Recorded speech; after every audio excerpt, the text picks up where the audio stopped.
Olá pessoal, tudo bem? Hoje nós vamos começar o artigo 33 da Lei 11.343, o crime de tráfico de drogas.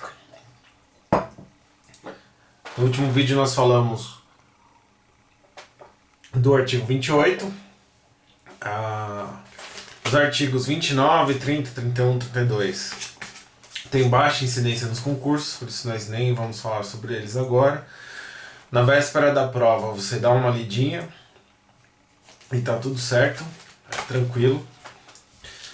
Então nós vamos falar do 33 com base no livro do Renato Brasileiro, como sempre, citando a fonte. Então vamos lá. Tráfico, artigo 33. Quais desses crimes da Lei 11.343 são crimes hediondos? O artigo 33, o artigo 34, que é o crime de maquinário. O crime de 35 não é considerado hediondo, associação para o tráfico. O artigo 36, financiamento, e o 37, colaboração, são considerados hediondos. O artigo 44 vai dizer o que parece ser hediondo ou não.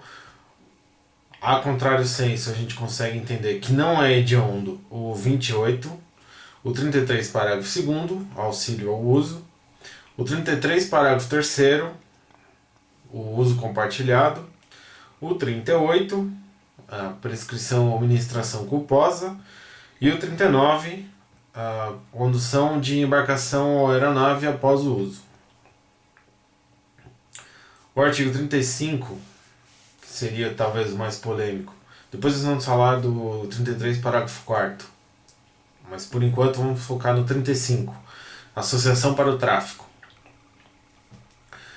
Na lei antiga, na lei 6368, o STF não considerava hediondo o crime de associação para o tráfico.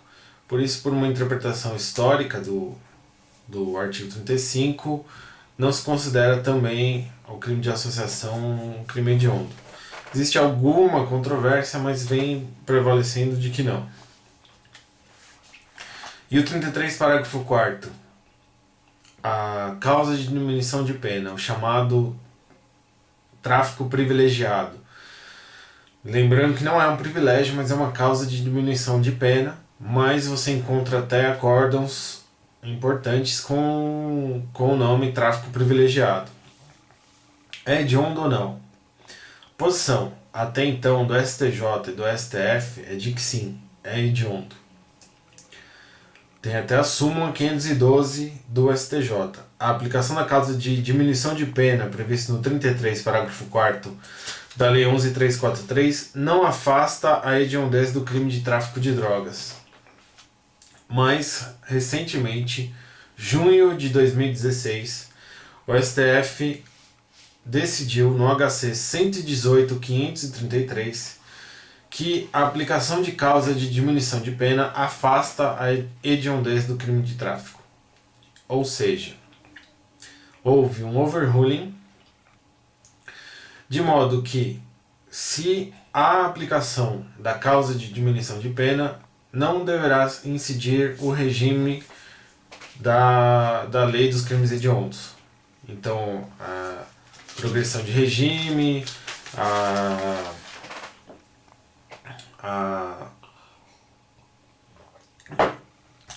liberdade condicional, tem um regime próprio lá dos crimes hediondos, que a gente vai ver outra hora. E se houver aplicação da causa de diminuição de pena, aí não se aplica a lei dos crimes hediondos e se aplica o Código Penal, a parte geral. Insignificância, princípio da insignificância. Aplica-se no tráfico? Prevalece o entendimento de que não. Por quê? Porque é um crime contra a coletividade, um crime vago, um crime de perigo abstrato, que a mera circulação da droga no meio social já provoca um dano relevante a ser punível pelo Estado, que merece aplicação de direito penal. é o entendimento que prevalece.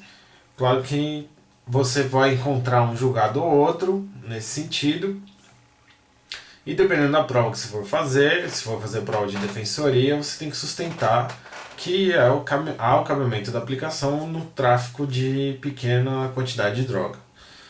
Caberia aplicação na insignificância. Mas não é o entendimento que prevalece. Então nós temos sujeito ativo, qualquer pessoa, é um crime comum, salvo na conduta prescrever, que é um crime próprio. Só o médico ou o dentista pode prescrever a droga, então é um crime próprio. O sujeito passivo é a coletividade, é um crime vago, é um crime que não tem vítima difusa, não tem uma vítima específica, e é um crime de perigo abstrato, né? Por isso até que não tem a aplicação do princípio da insignificância. É um crime de ação múltipla ou de conteúdo variado, que tem diversas condutas no tipo, e são elas: importar, ou seja, ingressar no território nacional; exportar é enviar para fora do território nacional; remeter é encaminhar a droga dentro do território nacional; preparar é obter a droga através da composição ou decomposição de elementos; produzir significa dar origem a algo inexistente; fabricar, produzir em larga escala; adquirir, obter a propriedade; vender, alienar mediante contraprestação; expor à venda, apresentar amostra para alienação; oferecer, que significa ofertar; ter em depósito, que significa manter em reservatório; transportar, levar de um lugar para outro; trazer consigo, transportar junto ao corpo; guardar, tomar conta; prescrever significa indicar; ministrar, introduzir no organismo; entregar a consumo, é um núcleo subsidiário que serve para tudo, entregar de qualquer forma; e fornecer, que significa prover, entregar. Então essas são as condutas típicas do artigo 33 caput. Algumas condutas que a gente pode perceber são crimes permanentes, e por isso as consequências do crime permanente: você tem a possibilidade de flagrante a qualquer momento, segundo o artigo 303 do CPP; admite-se a violação domiciliar independente de autorização judicial e em razão da situação de flagrante; um eventual encontro fortuito de provas admite a prisão em flagrante. Vamos supor, a pessoa está cumprindo um mandado de busca e apreensão de determinado documento, e ao abrir as gavetas encontra uma certa quantidade de drogas. Naquele caso já pode acontecer a prisão em flagrante em razão do ter em depósito, em razão da conduta ter em depósito. Com relação ao flagrante ainda, a questão do flagrante preparado. Para a gente lembrar o que é flagrante preparado, é aquele em que a autoridade policial insidiosamente insere elementos ali para o famoso plantar a droga, né? O policial determina uma ordem de parada numa determinada blitz, e aí ele coloca uma quantidade de drogas dentro do carro, e para depois gerar uma situação de flagrante para prejudicar a pessoa, é considerado um crime de abuso de autoridade. Também chamado flagrante preparado, flagrante urdido, forjado, maquinado, javado, artificial ou inexistente, flagrante inexistente. E essa aplicação tem até inclusive a súmula 145 do STF, que diz que não há crime quando a autoridade policial prepara o cenário do flagrante, né? Mas essa aplicação dessa súmula depende da análise do caso concreto. Por exemplo, o policial está ali numa área conhecida de tráfico, então ele está produzindo ali, tentando produzir uma prova, alguma coisa, e daí ele provoca uma pessoa que ele sabe que tem a droga a vender. Então ele chega na pessoa, fala: você me vende a droga? Vendo, tá aqui. E mostra a droga. E aí ele toma a prisão em flagrante. Na conduta vender, aí incide a súmula, porque ele provocou a venda. Não é? Mas na conduta trazer consigo, já estava consumado, porque ele já trazia consigo, então ele apreendeu a droga e ele vai ser processado pelo crime de trazer consigo, pela conduta trazer consigo. Isso é importante numa prova de sentença, não condenar pelo crime de vender, pelo núcleo vender, mas condenar pelo núcleo trazer consigo, porque senão vai dar apelação e você vai, a sua sentença vai acabar sendo reformada e você não vai ser aprovado porque você condenou pelo núcleo errado, o núcleo vender, pela súmula 145 do STF, é uma conduta atípica. Nesse caso, é uma conduta, não que ela é atípica, mas ele não praticou porque não há crime segundo a súmula. Então ele deveria ser absolvido pela conduta vender e condenado pela conduta trazer consigo. Tipo subjetivo é o dolo, não tem a forma culposa. As condutas prescrever e ministrar têm a sua forma culposa, mas estão previstas no artigo 38.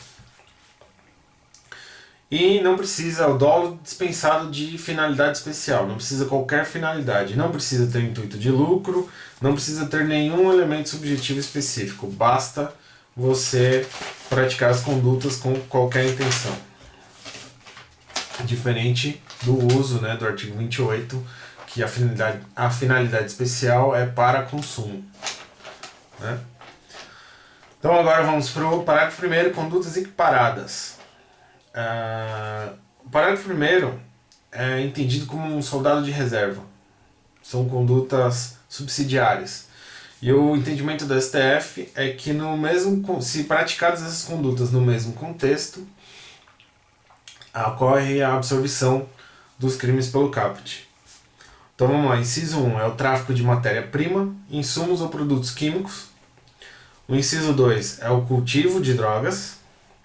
O inciso 3 é a utilização do local para o tráfico. O que é importante da gente lembrar nesse resuminho? O cultivo de drogas, ele tem a diferença do artigo 28 do parágrafo 1º, que exige dois requisitos no artigo 28. A pequena quantidade e o consumo pessoal. Se afastados esses requisitos, não incide a aplicação do 28 parágrafo 1º, mas sim do 33 parágrafo 1º, inciso 2. O cidadão plantou uma grande quantidade de drogas, embora para uso próprio, vai incidir o artigo 33. O criminoso cultivou uma pequena quantidade de drogas, mas não para uso próprio, para um uso de terceiro, então vai haver a aplicação do 33. Vai ser considerado tráfico. E o inciso 3, utilização de local para o tráfico. Qual a diferença da Lei 6368 para a Lei 11343? Isso é importante, é isso que eles vão perguntar. Na Lei 6368, a utilização do local para uso ou tráfico. E exigia que fosse especificamente local. Na Lei 11343, é local ou bem de qualquer natureza, especificamente para o tráfico. Então a gente tinha local para uso ou para o tráfico. Agora a gente tem local ou bem para o tráfico. Tá, e daí? Se a pessoa utiliza um barco, se a pessoa utiliza um avião, um veículo, também incide essa figura equiparada. Porque agora pode ser um local, pode ser um bem. E antes, podia ser para uso. Se você usar para uso próprio, se você usar local ou bem para uso próprio, aí você vai poder, talvez dependendo da conduta, incidir no 33 parágrafo 2º, que significa o auxílio material para o uso indevido da droga. Tá? Então, antigamente tinha, no caso do utilização de local para o consumo próprio, para o uso de drogas, não para o tráfico. E hoje essa conduta virou auxílio material. Não incide o 33, parágrafo 1º, inciso 3, vai incidir o 33, parágrafo 2º. E outra questão é a questão do bem, que agora qualquer bem, móvel ou imóvel. Não precisa ser exatamente um bem imóvel, pode ser um bem móvel, um veículo, uma aeronave. Então agora vamos para o 33, parágrafo 2º, a participação no uso, induzir, instigar ou auxiliar alguém a usar entorpecente. Essa conduta deve visar uma pessoa determinada. Tá? Então a pessoa que induz, vai lá usar uma droga, tal. Instigar, ou a pessoa diz, estou pensando em usar droga. Não, vai sim, é bom, tal. Ou o auxílio, que é o auxílio material. A pessoa, preciso de papel para enrolar meu cigarro. Tá, te dou um papel, tá aqui. Ou ainda no caso que a gente acabou de falar, não, pode usar o meu carro, vai lá e usa, tranquilo. Ou usa o meu barco, eu tenho um barco ali, você pega o barco, ninguém vai ver, você usa tranquilo no barco, leva lá para alto mar. Para o alto mar não, leva lá, vai lá numa ilha, tranquilo, e usa a droga lá. E uma questão importante envolvendo esse 33, parágrafo 2º, é a marcha da maconha. O que acontece? As pessoas se juntam numa determinada manifestação e se utilizam daquela manifestação para discutir a criminalização das drogas, para discutir se determinada droga deveria ser criminalizada ou não. Isso gerava uma reação das autoridades que aplicavam ali a incitação ao crime, a apologia, o artigo 33, parágrafo 2º da Lei 11.343. Aí o STF, em 2 oportunidades, entendeu que a marcha da maconha, a mera manifestação com relação à criminalização ou não das drogas, não é crime. Afastou a interpretação, deu a interpretação conforme a DPF 187 e a ADI 4274-DF, deu a interpretação conforme a Constituição para excluir a proibição de manifestação e debates públicos acerca da criminalização das drogas.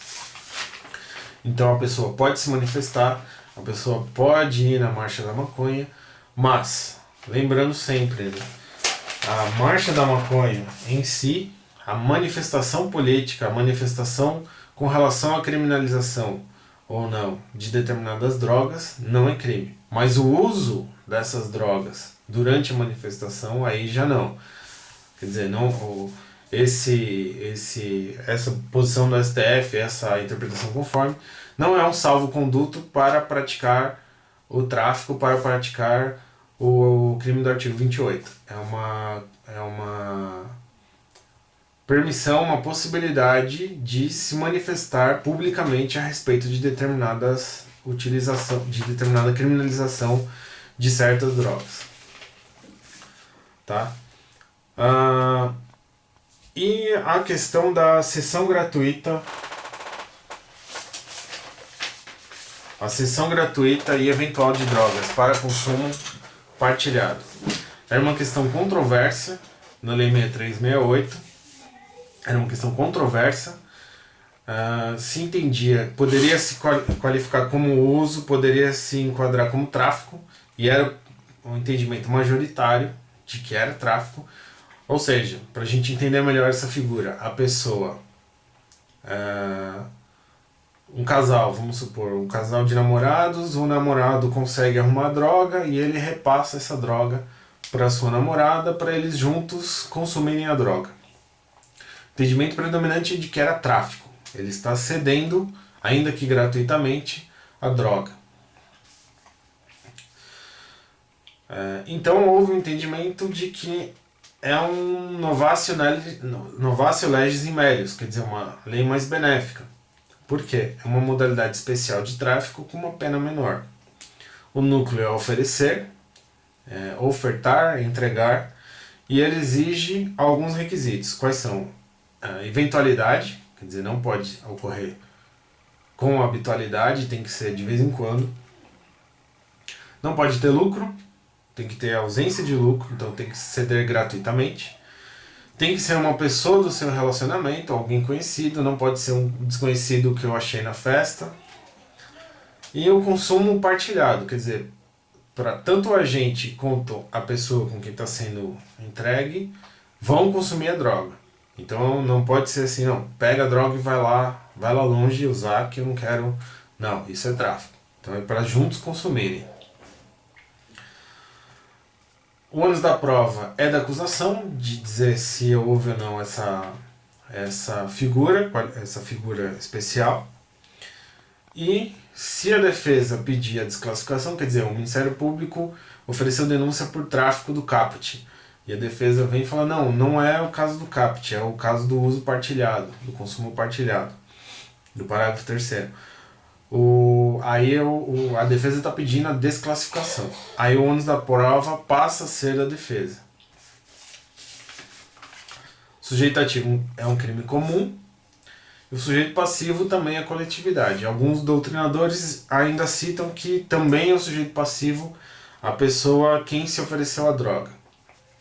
E por isso, se essa pessoa a quem foi oferecida a droga for uma pessoa incapaz, a incidência da causa de aumento de pena do artigo 40, inciso 6 da Lei 11.343.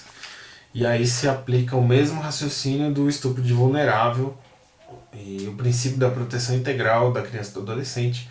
Quer dizer, independe de consentimento, né? Ah, mas eu entreguei a droga para a pessoa e ela quis usar a droga. Não pode, não depende de consentimento. E, por último, a causa de diminuição de pena do artigo 33, parágrafo 4º, talvez a questão mais polêmica e mais recente, que talvez tenha maior incidência nas provas por conta de uma questão que nós vamos ver agora. Quais os requisitos do artigo 33, parágrafo 4º?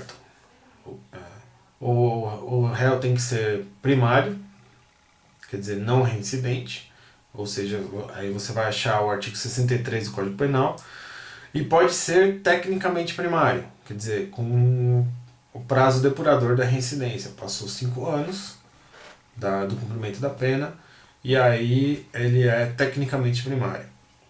Ele tem que ter bons antecedentes, que também é um raciocínio por exclusão. Bom, quem tem bons antecedentes é aquele que não tem maus antecedentes. E aí, pelo princípio da presunção de inocência, a gente também aplica a súmula 444 do STJ. É vedada a utilização de inquéritos policiais e ações penais em curso para agravar a pena base. Ou seja, a gente entende que, como maus antecedentes, você não pode usar inquéritos em andamento, ações penais em curso, então só sobrou a condenação após o prazo depurador, aquela que não gera a reincidência mais, porque se gerou a reincidência não pode gerar maus antecedentes, então aquela que não é apta a gerar a reincidência é aquela que já passou o prazo depurador, então só essa vai gerar maus antecedentes. Segundo requisito, ou terceiro requisito, não dedicação a atividades criminosas. Isso significa que ele tem que ter uma atividade ilícita e habitual.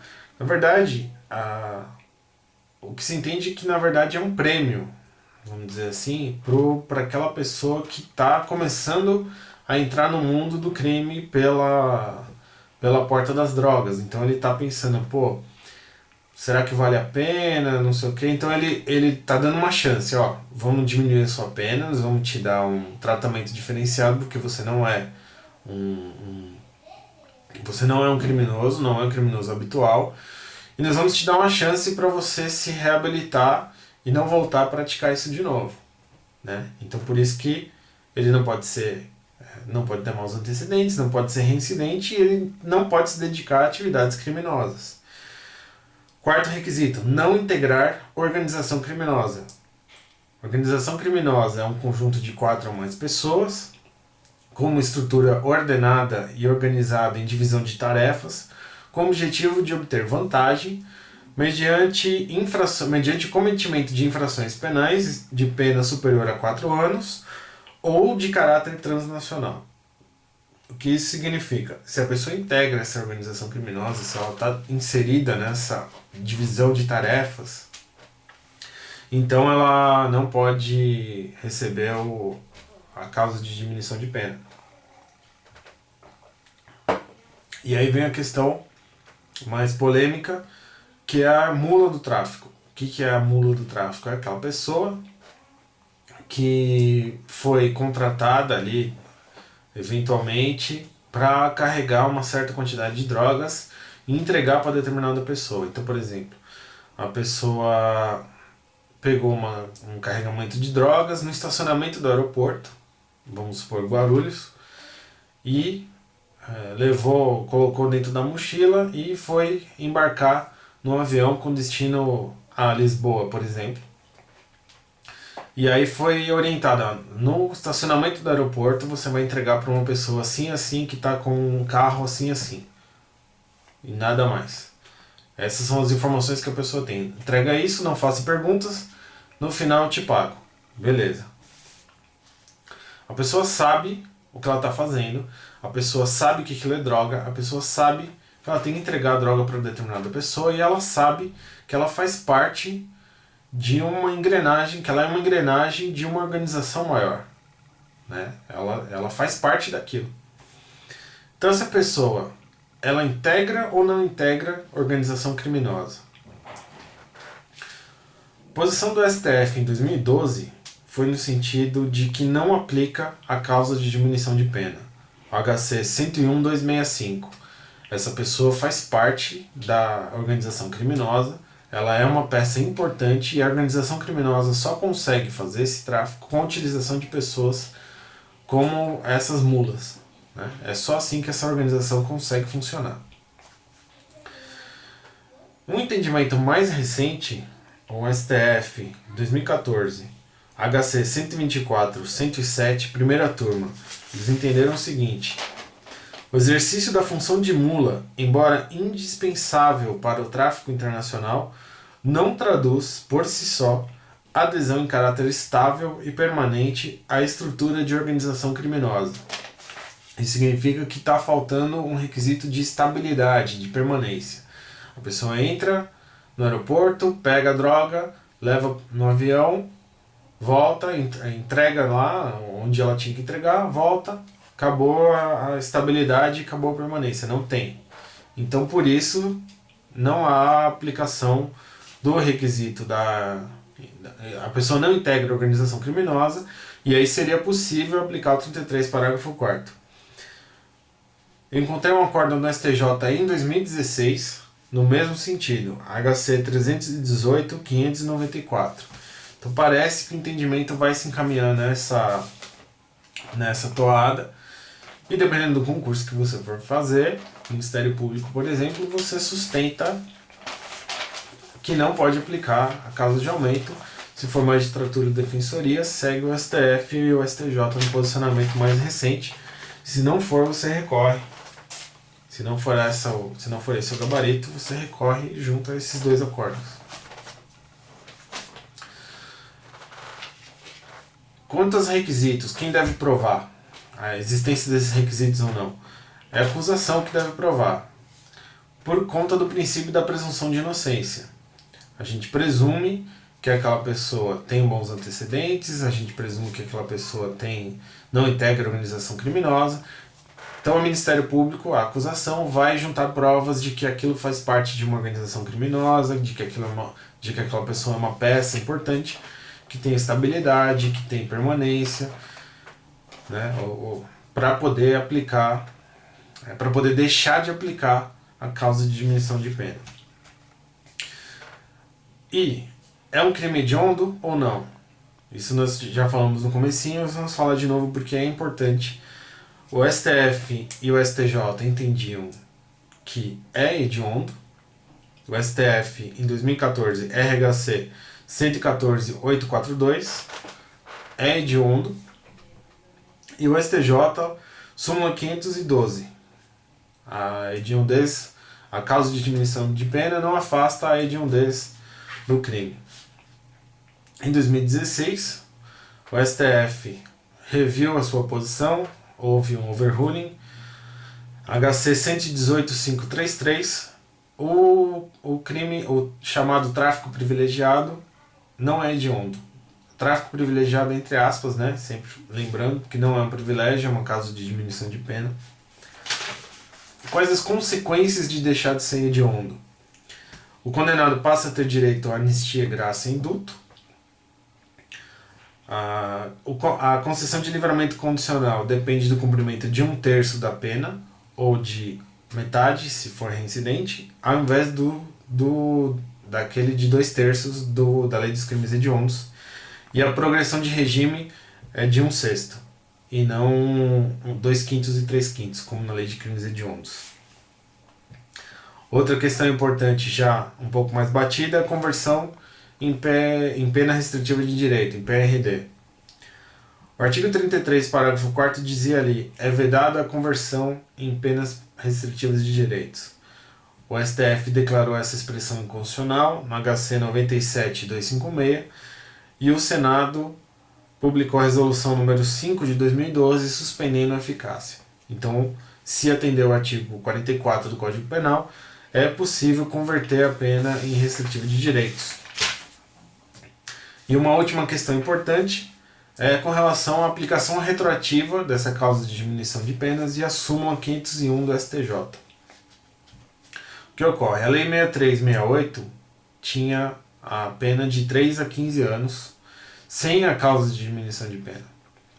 E a Lei 11.343 prevê a pena de 5 a 15 anos com a possibilidade de aplicação da causa de diminuição de pena.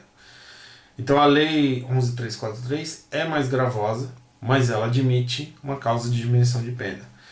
E o que aconteceu? Começou a surgir teses defensivas, no sentido de que aplica o caput do artigo 12 da Lei 6368, com a pena de 3 anos, e a causa de diminuição da pena da Lei 11.343, do artigo 33, parágrafo 4º, fazendo uma combinação de leis. O que o STF entendeu é que não pode ser criada uma lex tercia. Quando o juiz aplica essa combinação de leis, na verdade ele está criando uma terceira lei, ele está atuando como legislador, e isso não é permitido no nosso sistema. O STJ, no mesmo sentido, adotou a súmula 501, editou a súmula 501. É cabível a aplicação retroativa da Lei 11.343, desde que o resultado da incidência das suas disposições na íntegra seja mais favorável ao réu que o advindo da aplicação da Lei 6368, sendo vedada a combinação de leis. Então, o STJ, no mesmo sentido, vedando a aplicação combinada de leis, e o STF, no mesmo sentido, no HC 110.046 de 2013. Então, súmula 501 veda a aplicação retroativa, e o STF também no mesmo sentido. Não é vedada a aplicação retroativa, é vedada a combinação de leis para alcançar uma situação retroativa. Ou seja, se no caso concreto, a Lei 11.343, na sua aplicação integral, ou seja, com o começo da pena mínima em 5 anos e a causa de diminuição de pena for mais favorável, aí haverá incidência da aplicação retroativa. O que não pode é combinar a pena mínima de 3 anos da Lei 6368 com a causa de diminuição de pena da Lei 11.343. Tá certo?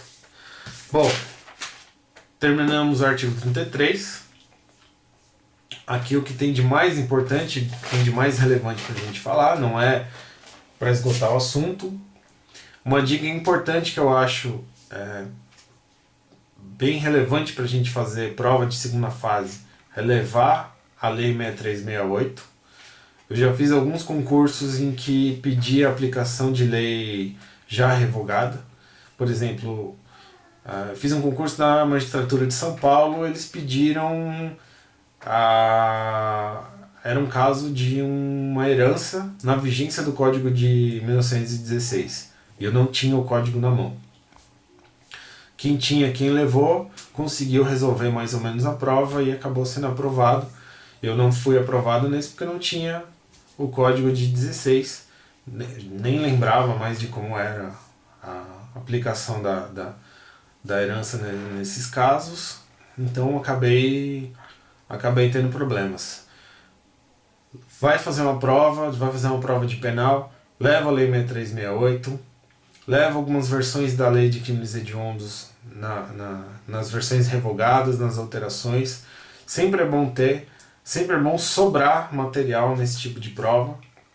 É melhor sobrar do que faltar, mesmo que você carregue um pouco a mais de peso, mesmo que pareça estranho você estar levando uma mala de livros, não tem problema, depois você vai ser aprovado e você vai dar risada disso, né? É melhor você passar, é melhor você sofrer um pouquinho carregando o livro e depois passar, do que depois você ficar sofrendo porque não passou, porque caiu aquela questão que tinha que não tinha, que você não tinha ali na hora, não tinha no seu vade-mecum, tá certo? Então é isso aí, bons estudos para vocês, qualquer dúvida, só escrever aí embaixo, até mais, tchau, tchau.